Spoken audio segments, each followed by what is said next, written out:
il giorno d'oggi, il giorno d'oggi. Bravo, tutti nonno. drogati. No, ma ancora.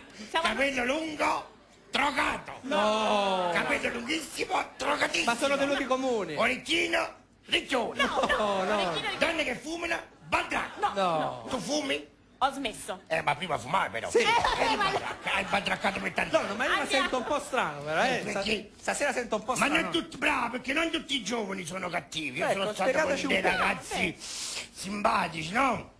Mentre stavo camminando in un bosco mi sono perso. Stavo facendo così una scampagnata. Ho detto scusate ragazzi, mi sono perso, ci avete una cartina? E venite con me, ce l'abbiamo noi le cartine. E mi hanno portato a casa loro, io sono entrato in questa casa, ragazzi bravi vegetariani, avevano un po' di insalata, poca poca. Poi c'avevano il pepe, lo facevano loro, sì, no con il malicina pepe, con l'accendino, noi c'avevano questo pezzo di pepe grande e poi spiciolavano il pepe sopra l'insalata. Un filino d'olio fatto in casa che lo mettevano prima sul cucchiaino, lo riscaldavano così a crudo e ci hanno messo pure l'olio e poi c'avevano la farina che facevano tutte loro e ci siamo stati là praticamente. È bello perché poi mi hanno portato con loro, ci siamo divertiti, siamo usciti in macchina, le risate, perché praticamente in mezzo alla strada ci siamo fermati vicino a un bar, no? E c'era una ragazza che aveva quei pantaloni bassi, a vita bassa, trasparente, con quelle mutande fine, come si chiamano? I perizomi, no?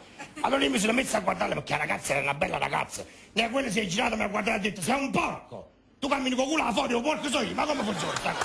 Provocato, badracco! Allora, metti la mutanda di mia moglie e stiamo tranquilli tutti quanti, no?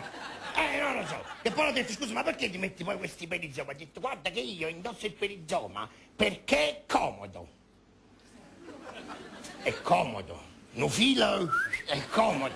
Che a me quando va a finire lo slip mi viene all'ansia, che è comodo il perizoma, è drogato.